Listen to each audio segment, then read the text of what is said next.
እነዚህ አራት የተሳሳቱ አስተሳሰቦች በተመሳሳይ የኃጢአት አዙሪት ውስጥ በተደጋጋሚ እንድትወድቁ ምክንያት ይሆናሉ። አንደኛ፣ ምንም ኃጢአት የሌለበት ፐርፌክሽን ለማግኘት መጣር። ብዙ ጊዜ እውነተኛ ታማኝ ክርስቲያን ማለት ፍጹም ምንም ኃጢአት የማይሰራ ሰው ነው ብለን እናስባለን። ግን ደግሞ አንሪያሊስቲክ የሆነ ኃጢአት የለሽ ፍጹም ደረጃ ላይ ለመድረስ መጣር መጽሐፍ ቅዱሳዊ አይደለም። የማይቀርለት መውደቅ ሲያጋጥመን ዲስከሬጅድ ሆነን ሙሉ በሙሉ ተስፋ ልንቆርጥ እንችላለን። ይህ በኃጢአት አዙሪት ውስጥ ተጣብቀን ወደፊት መሄድ የማንችልበት አንዱ ምክንያት ነው። ኃጢአትን ማሸነፍ ማለት ከልባችን ሙሉ በሙሉ ማስወገድ ማለት ሳይሆን በእኛ ላይ ያለውን ኮንትሮል ማዳከም ማለት ነው። ጎላችን መሆን ያለበት ፍጹም መሆን ሳይሆን የማያቋርጥ እድገት ማሳየት ነው። በዚህ ምድር ላይ ስንኖር ኃጢአትን ከህይወታችን ሙሉ በሙሉ ልናጠፋው አንችልም። ሐዋርያው ጳውሎስ በፊልጵስዩስ ሰዎች ምዕራፍ 3 ቁጥር 12 ላይ ፐርፌክሽን ላይ እንዳልደረሰ አሁንም መንፈሳዊ እድገትን እንደሚያሳድድና ከኃጢአትም ጋር የሚያደርገውን ጦርነት የዕለት ተዕለት ተግባር እንደሆነ ይናገራል። የፕሮቴስታንት ሪፎርመር የሆነው ማርቲን ሉተር ስለዚህ ክርስትና ህይወት ትግል ሲናገር እንዲህ ይላል። እንግዲህ ህይወት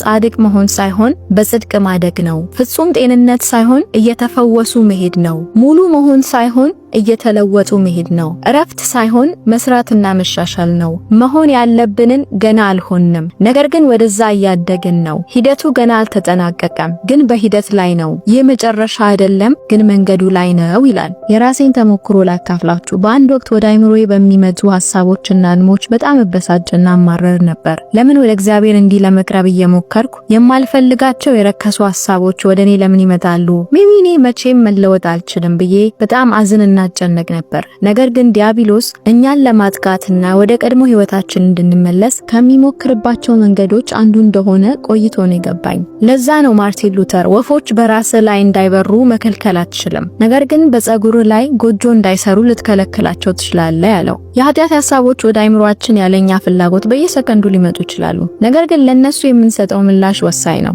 እነዚህ ሐሳቦች ቦታ ሳንሰጣቸው ወዲያው ስር ሳይሰዱ መቃወምና ለእርዳታ ወደ እግዚአብሔር መሮጥ በጣም ወሳኝ ነው። ለምሳሌ ልባችሁን እንደ አትክልት ስፍራ አስቡ፣ መንፈስ ቅዱስን ደግሞ እንደ አትክልተኛ፣ ኃጢአትን እንደ አረም እንይ። ልክ የአትክልት ስፍራ መደበኛ እንክብካቤ እንደሚያስፈልገው ሁሉ ልባችንም ኃጢአትን ለመቆጣጠር የእግዚአብሔርን ጸጋ ይፈልጋል። ምንም እንኳን አረሙ ሙሉ በሙሉ ባይጠፋም መንፈስ ቅዱስ እርሱን እንድንቆጣጠር ይረዳናል። በራሳችን ጥረት ፍጹም ቅድስናን ባናገኝም ከቀን ወደ ቀን እየተለወጥን እናድጋለን። ጳውሎስ ፊልጵስዩስ 3:21 ላይ ክርስቶስ በኃይሉ የተዋረደውን ስጋችንን እንደሚለውጥ ያስታውሰናል። ስለዚህ መንፈስ ቅዱስ ሁል ጊዜ በስራ ላይ እንደሆነና እውነተኛ ለውጥ በክርስቶስ በኩል እንደሚመጣ በማወቅ የአትክልት ቦታ የሆነውን ልባችንን በእምነት እንንከባከብ። ደሞም የእግዚአብሔር ጸጋ ኃጢአተኝነትን፣ ዓለማዊ ምኞትን ሁሉ አስክዶ ከተያዛችሁበት ኃጢአት ነፃ ያወጣል።